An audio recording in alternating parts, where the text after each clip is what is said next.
ॐ भूर्भुवस्वः तत्सवितुर्वरेण्यं भर्गो देवस्य धीमहि धियो यो नः प्रचोदयात्। उस प्राण स्वरूप दुखनाशक सुख स्वरूप श्रेष्ठ तेजस्वी पापनाशक देव स्वरूप परमात्मा को हम अपनी अंतरात्मा में धारण करें।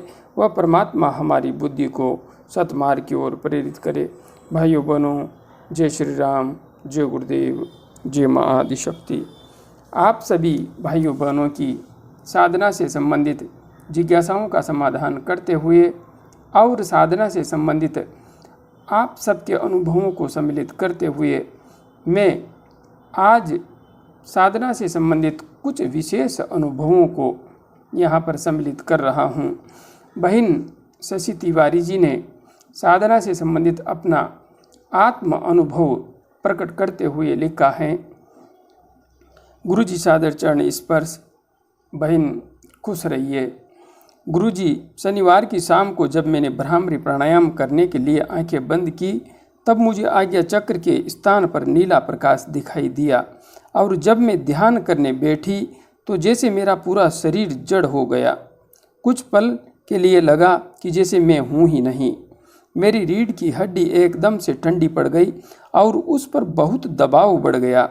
मेरी गर्दन के पीछे भी बहुत दबाव बढ़ गया और नीचे से लेकर ऊपर तक रीढ़ की हड्डी पर जैसे बहुत कुछ चल रहा हो ऐसा लगा। फिर सर से लेकर मेरे पूरे शरीर की नसों में जैसे कुछ चल रहा हो, कुछ रेंग रहा हो, ऐसा मुझे शरीर की सारी नसों में महसूस हुआ।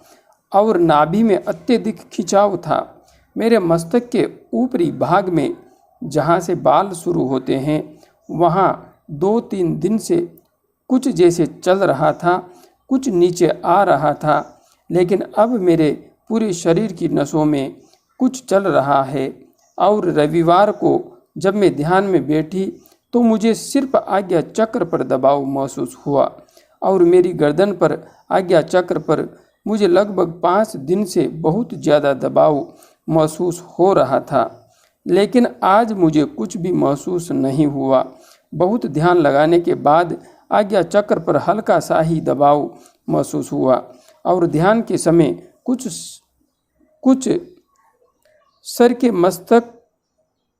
सर से मस्तक पर आ रहा है ऐसा महसूस होता है।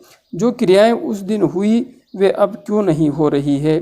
गुरुजी प्लीज़ बताएं कि वह क्या था और अब क्यों नहीं हो रहा है। अति कृपा होगी। मैंने कुछ ज़्यादा लिख दिया हो तो उसके लिए मुझे माफ़ करना। बहन, पहले तो आपको बहुत बहुत बधाई और शुभकामनाएं आगे के मार्ग के लिए।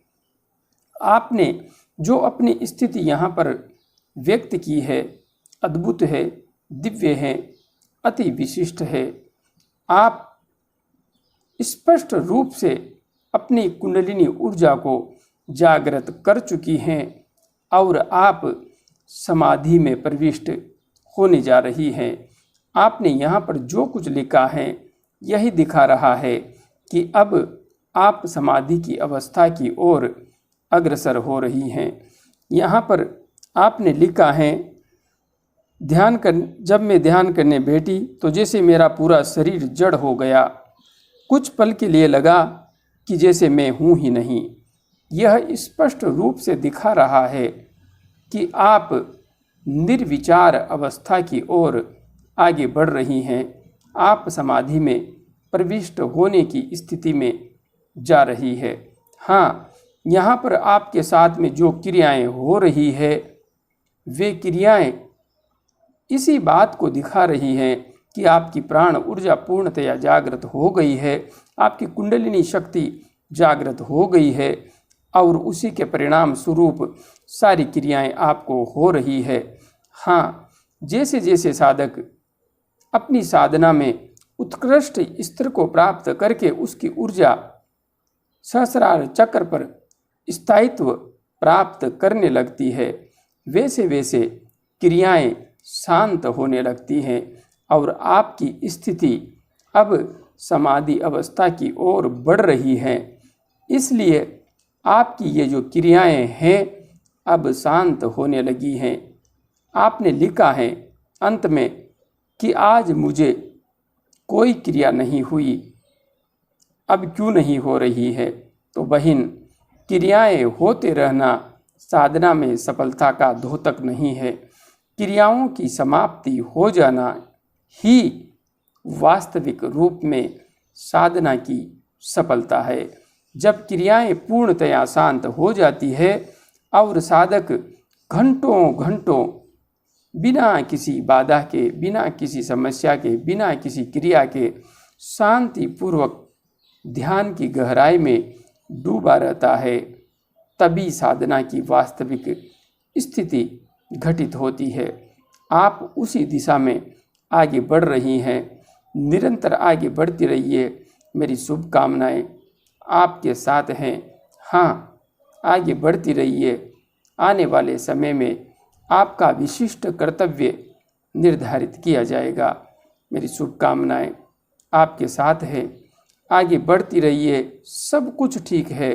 आप बिल्कुल सही दिशा में आगे बढ़ रही है। आगे बहन सुधा सिंगल जी ने अपनी जिज्ञासा और साधना से संबंधित अपना विशिष्ट आत्म अनुभव प्रकट करते हुए लिखा है। गुरुजी प्रणाम। प्रणाम बहन, खुश रहिए। मैं सुबह और शाम दोनों समय ध्यान करती हूँ। करीब 5 दिन से मुझे बहुत सारे योग हो रहे हैं। अपने आप ही, जैसे कपालभाति, भ्रस्त्रिका, जालंधर बंद, महाबंद, चेहरे के बहुत सारे योग, शीतली प्राणायाम, मुंह, कान, नाक, गला, आँख आदि में क्रियाएं हो रही हैं। जैसे गला दबना, जैसे बहुत सारे योग हो रहे हैं। अपने आप जिनके बारे में मैं जानती भी नहीं, और अपने आप ही लेटने वाले आसन होने लगते हैं। अपने आप ही आवाज़ निकलने लग जाती है, बात करने लग जाती हूँ। और जब मैं नॉर्मल पूजा में नवाण मंत्र की माला करती हूँ तो लेफ्ट हैंड अपने आप ही मुद्रा करने लग जाता है, अलग अलग तरह की। और जब सिद्ध कुंजिका स्तोत्र पढ़ती हूँ तो अपने आप ही आंख बंद हो जाती है और बिना देखे सारा स्तोत्र पढ़ लेती हूँ, जबकि वो मुझे याद भी नहीं है। फेस के अलग अलग एक्सप्रेशंस होने लग जाते हैं। ये सब क्या है गुरुजी? मुझे डर लग रहा है, कृपया मेरा मार्गदर्शन करें। थोड़ा डिटेल में समझा दीजिए गुरुजी, जिससे मेरी साधना में कोई विघ्न ना आए। और भी बहुत सारे योग टंग के भी हो रहे हैं। बहन, आपने यहाँ पर जो कुछ व्यक्त किया है सब कुछ स्पष्ट रूप से कुंडलिनी महाशक्ति के जागरण के स्पष्ट लक्षण हैं। और हाँ, आप नवाण मंत्र से साधना कर रही हैं, सिद्ध कुंज का स्तोत्र का पाठ भी कर रही हैं, तो आप विशेष रूप से माँ की उग्र ऊर्जा की साधना कर रही हैं। और माँ की उग्र ऊर्जा जब जागृत होती है तो विशेष रूप से शरीर में क्रियाएं भी अति तीव्र एवं विशिष्ट हो जाती है। इसलिए आपके शरीर में जो कुछ हो रहा है माँ की ऊर्जा की क्रियाशीलता की वजह से ही हो रहा है। हाँ, आप प्राणायाम कर रही हैं और सब कुछ आपका अभ्यास सही है।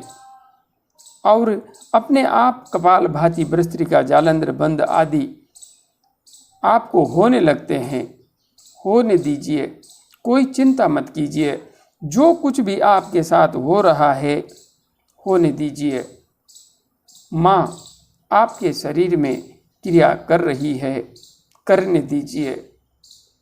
जैसे जैसे आप साधना के उच्चतम सोपानों की तरफ आगे बढ़ेंगी, ये क्रियाएं अपने आप शांत हो जाएंगी।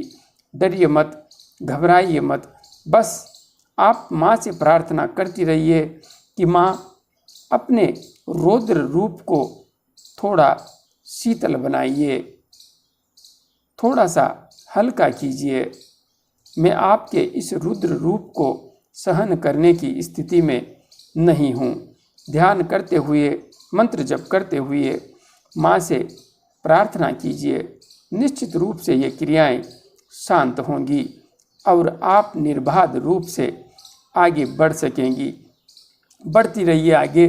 हाँ, साधना को डर के छोड़ना नहीं है। मैं आपके साथ ही हूँ, बस आप आगे बढ़ती रहिए। यह अवश्य है कि पहले आप जितनी देर साधना करती थी उससे अब थोड़ी साधना घटा सकती हैं, कम कर सकती हैं, क्योंकि जब क्रियाएं होने लगती है ऐसी स्थिति में साधना को थोड़ा कम कर देना ठीक रहता है, जिससे साधक धीरे धीरे अपने शरीर को सिद्ध कर लेता है और बाद में वह समय वापस बढ़ा भी सकता है। इसलिए आपको यदि विशेष रूप से अधिक क्रियाएं होती हैं तो आप मंत्र जप को थोड़ा कम कर सकती हैं। बाकी सब कुछ ठीक है, आगे बढ़ती रहिए। विशेष रूप से माँ की कृपा है आप पर, बस डरिए मत, घबराइए मत, सब कुछ ठीक है। आगे बहन रानू जी ने, जो कि हमारी गुरु बहन हैं, अपनी जिज्ञासा और अपना व्यक्तिगत विचार व्यक्त करते हुए लिखा है। जय गुरुदेव बहन। भैया प्रणाम, प्रणाम बहन, प्रणाम। आपका धन्यवाद। मैं अब गायत्री मंत्र के साथ कई लोगों को आपके वीडियो के माध्यम से ध्यान की साधना बता रही हूँ। भैया अब आपके ही मार्गदर्शन पर चलने का एक जुनून बना हुआ है। मैं ध्यान में उत्कृष्टता को प्राप्त करके आपके कर्तव्य में गुरुदेव के सपनों को साकार करने में आपकी मदद करना चाहती हूँ। जय गुरुदेव, जय माँ आदिशक्ति। बहन, आप मेरे वीडियो के माध्यम से गायत्री साधकों को, अपने परिवार के साधकों को साधना का विज्ञान समझा रही हैं।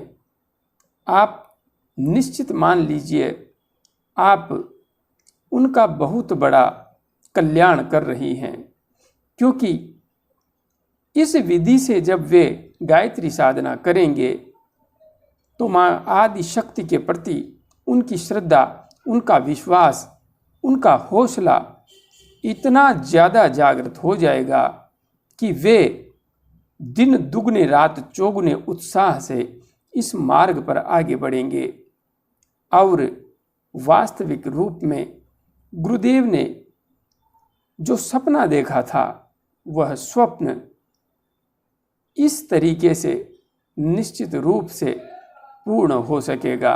इसलिए आप गुरुदेव के सपनों का संसार बनाने की दिशा में बहुत ही महत्वपूर्ण कार्य कर रही है। और यहाँ पर जो भी साधक भाई बहन जुड़े हुए हैं उन सब से मेरा निवेदन है कि आप चाहे किसी भी मंत्र का जप करते हों, किसी भी गुरु या संप्रदाय से जुड़े हुए हों, किंतु आप सबको भी यह जो विधि है इसे साधकों को अपनी साधना में सम्मिलित करने के लिए प्रेरित करना चाहिए, क्योंकि जो भी साधक अभ्यास कर रहे हैं उन्हें उनकी साधना का उचित परिणाम मिले, वे निर्बाध रूप से सत्य के पथ पर आगे बढ़ सकें, इसमें हम सबका योगदान होना चाहिए। इसलिए आप सब भी उन्हें सत्य साधना के विज्ञान से जोड़ने का प्रयास कीजिए, जिससे कि हम वास्तविक रूप में सत्य सनातन धर्म के ज्ञान को जन जन तक पहुंचा सकें। आप मेरे कर्तव्य मार्ग पर, जो कि गुरुदेव के सपनों से जुड़ा हुआ है, साथ देना चाहती हैं तो निश्चित मान लीजिए गुरुदेव एवं माँ आदि शक्ति की कृपा आप पर बरसेगी और आप कंधे से कंधा मिला करके मेरे साथ गुरुदेव के सपनों का संसार बनाने में सहयोग करेंगी, इसमें मुझे कोई भी संशय नहीं है। हाँ, निरंतर आगे बढ़ती रहिए, अपनी ऊर्जा को अनंत ऊंचाई पर लेकर के जाइए, सहस्रार चक्र तक उठा दीजिए और अनंत गहराई में डूब करके उस परमपिता परमात्मा में विलीन होने की स्थिति प्राप्त कीजिए। फिर इस संसार को रूपांतरित करना अत्यंत सहज हो जाएगा। आगे बढ़ती रहिए, मेरी शुभकामनाएं आपके साथ हैं और गुरुदेव एवं जगत जननी माँ से प्रार्थना है कि सभी साधक भाइयों बहनों को उस अनंत ऊंचाई तक पहुँचाएं जहाँ से ये सभी साधक भाई बहन गुरुदेव के सपनों के संसार का निर्माण करने में महती भूमिका अदा कर सकें। जय गुरुदेव, जय माँ आदिशक्ति।